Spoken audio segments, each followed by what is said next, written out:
Fica à vontade, pode sentando na poltrona. Eu sou Léo Strack e essa é a Psicologia da Coisa. Como tu deve ter imaginado pelo título do vídeo, hoje a gente vai falar sobre as situações onde a gente fica na dúvida se vale a pena ou não dar a nossa opinião sobre um assunto. Quando a gente está falando de opinião, uma coisa é importante ressaltar. O nosso medo, a nossa preocupação geralmente envolve mais a reação dos outros do que a nossa opinião em si. Vamos pensar assim, tá ali numa situação, conversando com o pessoal, e daí de repente tu pensa assim, não sei se eu falo, e se eu estiver falando bobagem? Normalmente a gente não termina aí. O problema não é se eu estiver falando bobagem.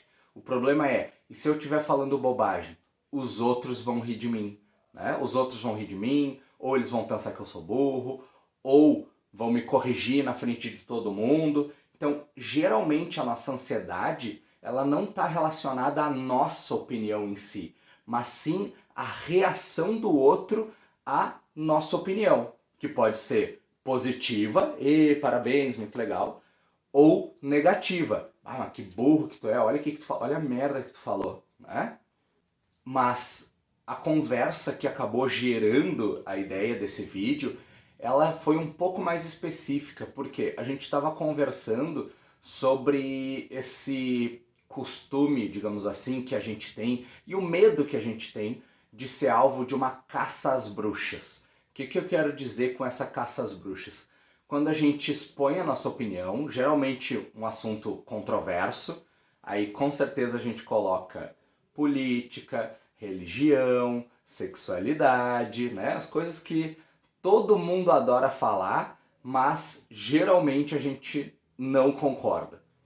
Então, acontece que quando daí a gente expõe a nossa opinião sobre um desses assuntos mais polêmicos, o nosso grande medo geralmente é ser alvo de uma caça às bruxas. Né? O que eu quero dizer com isso? Se aquela pessoa, o bode expiatório, aquela pessoa que deu uma opinião diferente do grupo e que agora vai sofrer essa punição, essa perseguição, essa caça por parte do grupo. E aí pode ser excluído do grupo do WhatsApp, do Telegram, vai sofrer as consequências por ter expressado essa opinião diferente da maioria. Mas para a gente entrar um pouquinho mais a fundo na questão de quando, como, né, expor a sua opinião, a gente vai estar falando sempre de duas situações. Uma situação que é de um para um, eu e o outro, né? Então a gente tem um para um aqui nessa conversa. E as situações onde a gente está se relacionando com o grupo, entre eu e o grupo, com múltiplas pessoas. Seja dentro de uma sala de aula, seja no grupo da família, seja onde for. Se está lidando, se vai expor a sua opinião para múltiplas pessoas, a gente está nessa segunda situação, do eu com o grupo. Mas então eu fiquei pensando, mas o que eu poderia dar de dica para resolver a situação? O que eu posso... Alguma coisa mais concreta, uma técnica talvez para ajudar a resolver, a pensar se vale a pena ou não expor essa situação, expor a sua opinião naquela situação, né? E aí eu cheguei à conclusão de 3 fatores, 3 coisas que geralmente são um bom indicativo se vale a pena a gente expor a nossa opinião, seja para uma outra pessoa ou para um grupo. Quando a gente está lidando com uma pessoa, né, eu e o outro, o que me parece, o que eu diria que é o mais importante na nossa tomada de decisão, se vale a pena expor a sua opinião ou não? Histórico. O que eu quero dizer com histórico? Essa é uma pessoa que costuma ser aberta à opinião dos outros, como é que ela lida com críticas? Né? Já aconteceu outras situações em que eu expus a minha opinião. Já aconteceu de ter um resultado positivo ou foi um resultado negativo? Qual será que é a chance de acontecer de novo esse mesmo resultado? Então, o histórico aqui, ele vai ser muito importante para a gente tomar essa decisão se vale a pena ou não expor a nossa opinião. Porque assim, Muitas vezes, se a gente vai só se incomodar, só gerar um atrito naquela relação, dependendo do assunto, não vale muito a pena. O outro fator que é importante também na nossa tomada de decisão entre expor a opinião ou não é qual que é o humor daquela pessoa no momento. Porque assim, vamos pensar, quem é que alguém já viu ou já ficou sabendo de uma vez na história da humanidade alguém se acalmar quando a pessoa falou, não, fica calmo. Não, isso nunca aconteceu. A gente está numa situação de estresse, a gente está ali nervoso, não tem nada que nos deixa com mais raiva do que vir alguém falar, fica calmo. Então, a situação, o humor do momento, ele vai influenciar na forma com que aquela pessoa vai receber a nossa opinião, vai receber, vai escutar a nossa fala. Por mais que a gente seja super claro, a gente sempre vai ter o fator interpretação. O outro sempre vai interpretar a nossa fala. E nessa interpretação, o humor, as emoções que a pessoa está sentindo naquele exato momento influenciam muito se essa interpretação vai ser positiva ou negativa. E por fim, o terceiro fator, né? Primeiro a gente falou do histórico, depois a gente falou do humor no momento, e agora a gente chega em algo que está sob o nosso controle, que é a entrega. Como é que eu vou falar isso para alguém? Né? Como é que eu vou falar isso para aquela pessoa que eu tô ali na dúvida se eu exponho minha opinião ou não? Geralmente, vamos dizer assim, as pessoas não gostam de ouvir críticas, elas não gostam de ouvir que algo que ela, um assunto, um determinado assunto que elas gostam, não tem valor para o outro, para aquela pessoa que eles consideram, né, que é importante na vida, assim. Então, de forma geral, a gente não gosta de receber notícia negativa. Como é que a gente pode expor isso? Ainda mais se a gente está falando de uma opinião que é uma crítica ao assunto. Eu sempre gosto de utilizar, e eu acho que até é uma técnica boa porque ela nos ajuda a flexibilizar a nossa opinião sobre um assunto, que é fazer pergunta. Por que tu acha isso? Mas o que te fez pensar desse jeito? Tá, mas se nessa situação é assim, naquela outra situação não deveria ser assim também? Não sei se eu acho legal. Com essa pergunta, primeiro, ela não é apontar o dedo para o erro, né, do outro, e ela também nos faz, né, nos induz a ter uma certa flexibilidade com relação à nossa opinião. Ela ajuda a criar um contexto onde a gente não está corrigindo ou impondo a nossa opinião, mas sim trabalhando juntos para chegar numa visão de mundo mais adequada. Bom, essa foi a primeira situação, eu e o outro. Quando eu estou falando, quando eu estou na dúvida se eu exponho minha opinião para uma pessoa. Agora, quando a gente está falando eu e o grupo, múltiplas pessoas, seja uma aula, grupo do WhatsApp, da família, grupo do Telegram, o que for. De novo, o histórico ele vai ser muito importante nessa situação.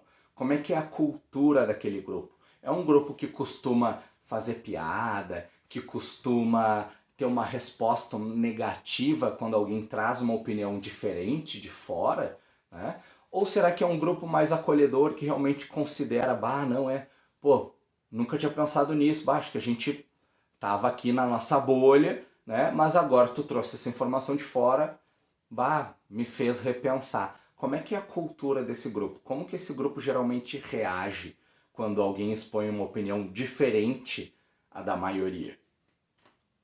O segundo fator, e aqui a gente já começa a ser diferente da situação um para um, é quem são as pessoas que estão presentes.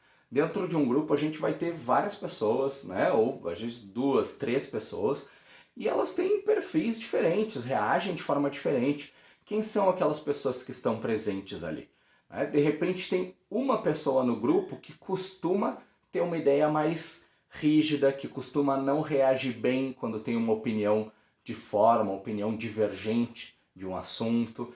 Então, aquela pessoa está presente no momento. Quem são as pessoas que estão ali naquele momento? Será que de repente não vale a pena eu comentar com outro membro do grupo um a um para tirar a temperatura da água, né? Ou será que vale a pena eu chegar direto assim e expor a minha ideia para o grupo? Então, quem está presente ali, cada pessoa ela vai contribuir com algo diferente para o grupo. Então, dentre os presentes, tem alguém que contribui ou que possa vir a contribuir para um resultado, para uma recepção negativa dessa opinião? E por fim, o terceiro fator, que aí vai ser igual à situação de um para um, que é a entrega, como eu vou falar, como eu vou expor a minha opinião. Se eu chegar assim, vocês são tudo uns burros, não é assim, não é A, é B, a chance de eu ter uma resposta negativa é muito maior do que se eu chegar, pô, mas A, será? Pô, eu achei que fosse ser B, eu ia dizer até que era B, então, né, mas será que funciona mesmo nessa situação? Será que faz sentido? Né? Expor ali de novo com... Bom, é a técnica que eu gosto de usar, existem outras, né? Mas eu gosto de expor como uma pergunta.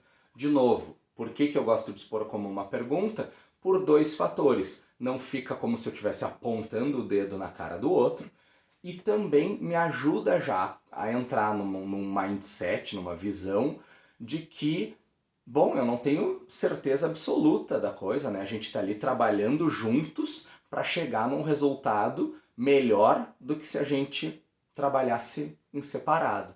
Uma visão mais cooperativista e não tão acusadora. Tá, Léo, mas aí, o problema é que eu já penso tudo isso e 99% das vezes eu opto por me omitir, eu opto por não expor a minha opinião. Tá, aí a gente vai ter um custo, né? Isso foi o outro assunto que a gente acabou conversando lá na conversa que deu origem à ideia a esse vídeo, que foi isso, né? O custo, o preço de expor a sua opinião e o preço da omissão. Assim, eu gosto de expor, ou pelo menos eu tenho a ideia de que opinar ou se omitir, nenhuma das duas garante a satisfação. Né? Às vezes opinar vai ser melhor, às vezes se omitir vai ser melhor. Por quê? Quando? Aí depende da minha interpretação da situação, né? De como eu vou fazer essa minha escolha. O que eu quero dizer fazer essa minha escolha? Dois fatores. Primeiro, quais são as consequências práticas entre eu opinar e eu me omitir. Porque assim, vamos pegar um exemplo de política, né? Tá ali no grupo da família, tá todo mundo falando não sei o que, ou é a favor ou é contra, não sei o que lá, e tu tá do lado oposto. Bom, eu opinar, tem chance de eu mudar a opinião de todo mundo ali daquele grupo? Será que eu não vou estar colocando só um alvo em cima da minha cabeça? Né? Bom, depende do que eu quero. Às vezes eu vou querer. Não, eu quero me expor, eu quero expor a minha opinião, mesmo que eu esteja colocando um alvo na minha cabeça, eu estou disposto a lidar com as consequências da minha escolha. Isso é muito importante. O quanto que a gente está disposto a lidar com as consequências. O meu psicólogo costuma dizer, né? Cada escolha, uma perda. O que quer dizer com isso? Que a questão não é a consequência da escolha A ou da escolha B, é como que eu vou lidar com o fato de, bom, eu escolhi A, então eu perdi as consequências de B, foi o caminho que eu não escolhi. Não adianta, a certeza da infelicidade é quando a gente escolhe A, mas fica pensando, e se eu tivesse escolhido B? Né? Escolhe, seja opinar ou se omitir, mas fica pensando, e se eu tivesse feito o contrário? Aí, independente da tua escolha, vai ter um sofrimento, porque a gente sempre vai ficar com aquele e se ali remoendo dentro da nossa cabeça. E aí a gente entra no segundo fator, né? Que o primeiro é como que eu vou lidar com as consequências práticas dessa minha escolha, seja ela expor a minha opinião ou me omitir. E o segundo fator que é como eu vou lidar com esse possível arrependimento de não ter escolhido o contrário, né? Como que eu vou lidar com esse e se que pode e que geralmente fica dentro da nossa cabeça ali, remoendo. Né? Eu brinco, tem um ditado, se não me engano, é do Karate Kid, que ele fala: andar do lado esquerdo da rua, tudo bem. Andar do lado direito da rua, tudo bem. Agora, se tu andar no meio, te espremem que nem uma uva. Mais ou menos o que é? Independente se tu escolher direita ou esquerda, ficar indeciso no meio ou ficar pensando, e se eu tivesse escolhido o oposto, é aí que vem o sofrimento. Então, assim, o resultado, né, no final, se a minha escolha, se eu vou estar satisfeito com ela ou não, vai depender de como eu vou lidar com essas consequências práticas de ter escolhido opinar ou me omitir, e como que eu vou lidar com esse possível arrependimento, com esse e se que fica na nossa cabeça. Mas o nosso tempo está terminando, a gente fica por aqui. Se tu gostou do vídeo, compartilha, dá um like. Se tem alguma sugestão, crítica ou um tema que tu gostaria que fosse tratado num vídeo no futuro, escreve aqui nos comentários. Esse é o nosso canal de comunicação. Eu leio todos eles, quem sabe não sai uma coisa legal daí. Até mais!